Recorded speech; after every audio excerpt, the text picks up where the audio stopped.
نحمدہ ونصلی علی رسولہ الکریم، اما بعد۔ برادران اسلام، معزز سامعین حضرات، السلام علیکم ورحمۃ اللہ وبرکاتہ۔ رمضان المبارک کا دوسرا عشرہ جو مغفرت کا عشرہ ہے چل رہا ہے۔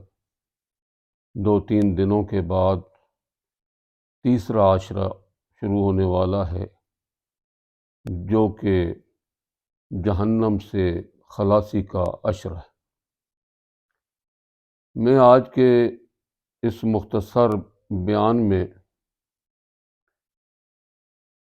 دو اہم باتوں پر متوجہ کرنا چاہتا ہوں اور ان کی طرف آپ کی توجہ مبذول کرانا چاہتا ہوں، جو کہ بڑے اہم ہیں اور اس آخری عشرے میں ہمیں کرنے چاہیے۔ ایک اعتکاف ہے اور دوسرا دعوات صالحہ کا اہتمام، نیک دعاؤں کا اہتمام کرنا۔ اعتکاف مسجد میں اعتکاف کی نیت سے ٹھہرنے کو کہا جاتا ہے۔ احناف کے ہاں اعتکاف کی 3 قسمیں ہیں۔ ایک ہے اعتکاف واجب، کہ اعتکاف کرنے کی منت نظر مانی جائے۔ مثلا کوئی آدمی یہ کہے کہ اگر میرا فلاں کام ہو گیا تو میں اتنے دنوں کا اعتکاف کروں گا۔ اگر وہ کام ہو جائے تو پھر اس کو اتنے دنوں کا اعتکاف کرنا پڑے گا جتنے دنوں کی اس نے نیت کی تھی۔ اور دوسرا اعتکاف ہے اعتکاف مسنون، جو رمضان کے آخری عشرے میں کیا جاتا ہے۔ یہ سنت اعتکاف ہے، کیونکہ حضور صلی اللہ علیہ وسلم کی عادت شریفہ ان دنوں میں اعتکاف کرنے کی تھی۔ تیسرا ہے نفلی اعتکاف، اس کے لیے کوئی وقت اور دن متعین نہیں، جتنا جی میں آئے جتنے دن اعتکاف کر سکتا ہے۔ یہ جو مسنون اعتکاف ہے، اس کا بہت بڑا ثواب اور بڑی فضیلت،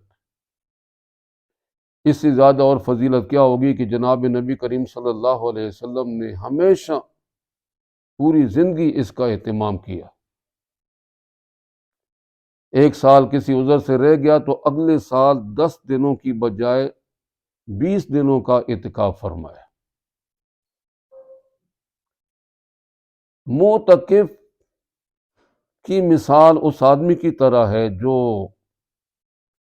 کسی کے دروازے پر جا کر بیٹھ جائے اور کہے کہ جب تک میری یہ درخواست قبول نہیں ہوگی میں یہاں سے نہیں جاؤں۔ ظاہر ہے کہ اگر دوسرا آدمی نہایت سخت دل بھی ہوگا تو نرم پڑ جائے۔ اللہ تبارک و تعالیٰ کی ذات تو بڑی رحیم و کریم ہے، وہ تو مغفرت کے لیے بہانے ڈھونڈتی ہے۔ تو جو آدمی دنیا کے علائق سے علیحدہ ہو کر مسجد میں اللہ کے گھر میں آ کر بیٹھ جائے گا، اس کے نوازے جانے میں کیا شبہ ہو سکتا ہے۔ مردوں کے لیے اعتکاف کرنے کے لیے سب سے بہتر جگہ مسجد حرام ہے، اس کے بعد پھر مسجد نبوی۔ کتنے خوش قسمت لوگ ہیں وہ جن کو ان 2 جگہوں کا اعتکاف نصیب ہوتا ہے۔ اللہ تعالی ہمیں بھی نصیب فرمائے۔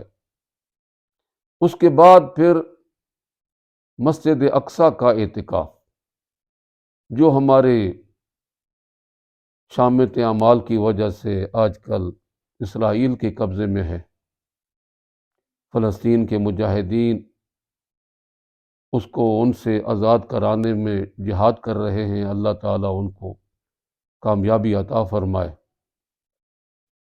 پھر اس کے بعد جو ہے وہ جامع مسجد کا اعتکاف، جہاں جمعہ ہوتا ہے جس مسجد میں، پھر اپنی مسجد میں اعتکاف کرنا۔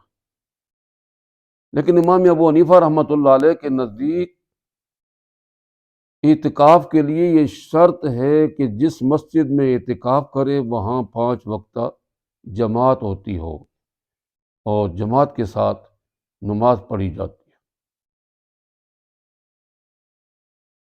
اعتکاف کے بارے میں جناب نبی کریم صلی اللہ علیہ وسلم کا ارشاد گرامی ہے کہ اعتکاف کی وجہ سے آدمی گناہوں سے بچ جاتا ہے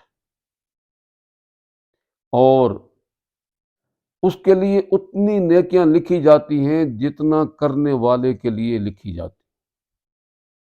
اس ارشاد سے 2 فائدے معلوم ہوئے۔ پہلا یہ کہ اعتکاف کرنے کی وجہ سے آدمی گناہوں سے بچ جاتا ہے، ورنہ ایسے اسباب پیدا ہو جاتے ہیں کہ انسان گناہوں میں مبتلا ہو جاتا ہے۔ تو اس اعتکاف کی وجہ سے اس کی حفاظت ہوگی، بچ جائے گا۔ اور دوسری بات یہ ہے کہ آدمی کو اسی عمل کا ثواب ملتا ہے جو عمل وہ کرے۔ آپ نماز پڑھتے ہیں تو آپ کو نماز کا ثواب ملتا ہے، روزہ رکھتے ہیں تو روزے کا ثواب ملتا ہے، آپ صدقہ کریں گے تو آپ کو صدقے کا ثواب ملے گا، نہیں تو نہیں ملے گا۔ لیکن معتکف اعتکاف کی وجہ سے جن نیک کاموں سے رہ جاتا ہے اور نہیں کر سکتا، مثلاً عیادت مریض، یہ بہت بڑا ثواب، جنازے کی شرکت، یہ کام نہیں کر سکتا، وہ اللہ تبارک و تعالیٰ کیے بغیر بھی اس کو ثواب عطا کر دیتے۔